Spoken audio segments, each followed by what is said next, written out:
शिक्षणाच्या क्षेत्रात एक वटवृक्ष निर्माण करणारे साध्या शेतकरी कुटुंबातून येऊन देशाच्या राजकारणात आणि समाजकारणात उच्च स्थानावर पोहोचलेले शिक्षण महर्षी माजी राज्यपाल आणि पद्मश्री डॉक्टर ज्ञानदेव यशवंतराव पाटील म्हणजेच डी.वाय. पाटील यांचं निधन झाले। वयाच्या 90व्या वर्षी कोल्हापूरमध्ये त्यांनी अखेरचा श्वास घेतला। कोल्हापूरच्या आंबप गावात 22 ऑक्टोबर 1935 रोजी जन्मलेल्या डी.वाय. पाटील यांनी आपल्या आयुष्यात शून्यापासून विश्व निर्माण केलं। एक कार्यकर्ता, कोल्हापूरचे महापौर, पन्हाळा मतदारसंघाचे आमदार ते थेट 3 राज्यांचे राज्यपाल असा त्यांचा थक्क करणारा प्रवास राहिला आहे। गुरूंच्या एका सल्ल्यानं सक्रिय राजकारण सोडल्यानंतर त्यांनी संपूर्ण आयुष्य शिक्षण, आरोग्य आणि क्रीडा क्षेत्राच्या विकासासाठी समर्पित केलं। राज्यपाल पदावर असताना त्यांनी केवळ 1 रुपया वेतन घेत लोकसेवेचा नवा आदर्श निर्माण केला। आज त्यांच्या निधनानं देशानं एक दूरदर्शी शिक्षणतज्ञ आणि महान व्यक्तिमत्व गमावलं। एका साध्या कुटुंबातून सुरू झालेला त्यांचा हा प्रवास आणि शिक्षण क्षेत्रातील त्यांचं हे महामेरू कार्य नेमकं कसं होतं हेच आपण आजच्या व्हिडिओच्या माध्यमातून सविस्तर जाणून घेणार आहोत। नमस्कार, मी महेश नाकाडे आणि तुम्ही पाहताय थोडक्यात। Doctor DY. पाटील यांचा जन्म 22 ऑक्टोबर 1935 रोजी कोल्हापूर जिल्ह्यातील पन्हाळा तालुक्यातील आंबप या छोट्याशा गावात झाला। त्यांचे वडील शेतकरी होते। ग्रामीण वातावरणात लहानाचे मोठे झालेल्या डी.वाय. पाटील यांनी प्रतिकूल परिस्थितीवर मात करत आपलं शिक्षण पूर्ण केलं। त्यानंतर त्यांनी आपल्या सार्वजनिक जीवनाची सुरुवात स्थानिक स्वराज्य संस्थांमधून केली।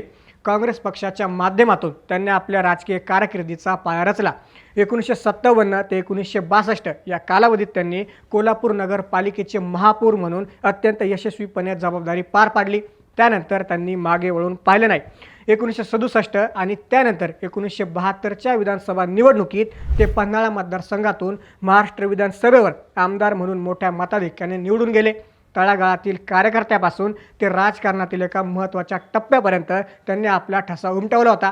आपल्या आयुष्यातील टर्निंग पॉईंटबद्दल बोलताना डॉक्टर डी.वाय. पाटील यांनी एका मुलाखतीत सांगितलं होतं की नरसोबाच्या वाडीचे पाटील महाराज आणि हरिकाका हे त्यांचे गुरु होते। एके दिवशी पाटील महाराजांनी त्यांना सरळ सांगितलं, तू राजकारण सोडून दे। गुरूंचा हा आदेश त्यांनी क्षणाचाही विचार न करता मानला आणि सक्रिय राजकारणातून पूर्णपणे बाजूला होण्याचा त्यांनी निर्णय घेतला। राजकारण सोडल्यानंतर त्यांच्या आयुष्यात अतिशय सकारात्मक बदल घडले आणि त्यांनी आपले संपूर्ण लक्ष समाजकारण आणि शिक्षण विस्तारावर केंद्रित केलं। सक्रिय राजकारणातून बाजूला होत त्यांनी शिक्षणाचा वटवृक्ष उभारण्यास सुरुवात केली। त्यांनी 1983 मध्ये नवी मुंबईत रामराव आधिक इन्स्टिट्यूट ऑफ टेक्नॉलॉजी या पहिल्या इंजिनिअरिंग कॉलेजची स्थापना केली। ग्रामीण भागातील विद्यार्थ्यांनाही जागतिक दर्जाचे उच्च शिक्षण मिळावं हा त्यांचा मुख्य उद्देश होता।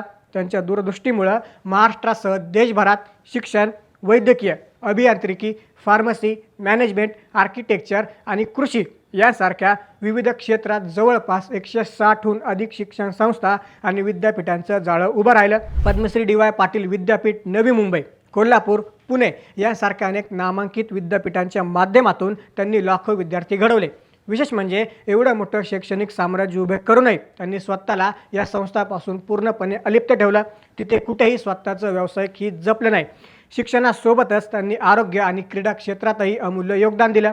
गरिबांसाठी आणि सामान्य नागरिकांसाठी अनेक चॅरिटेबल हॉस्पिटल्स आणि आधुनिक वैद्यकीय संशोधन केंद्र सुरू केली, ज्यामुळं प्रगत वैद्यकीय सेवा सर्वसामान्यांपर्यंत पोहोचली। तसेच नवी मुंबईतील नेरूळ येथे अत्याधुनिक आणि जागतिक दर्जाचे स्टेडियम उभारून त्यांनी क्रीडा क्षेत्राला एक नवी ओळख दिली। या भव्य स्टेडियमवर अनेक आंतरराष्ट्रीय क्रिकेट सामने, IPL सामने आणि विविध सांस्कृतिक कार्यक्रमांचं यशस्वी आयोजन झालं आहे। राजकारणातून बाजूला झाल्यानंतरही त्यांच्या प्रदीर्घ अनुभवाचा आणि लोकसेवेचा सन्मान करत केंद्र सरकारनं त्यांची महत्त्वाच्या राज्यांच्या राज्यपालपदी नियुक्ती केली।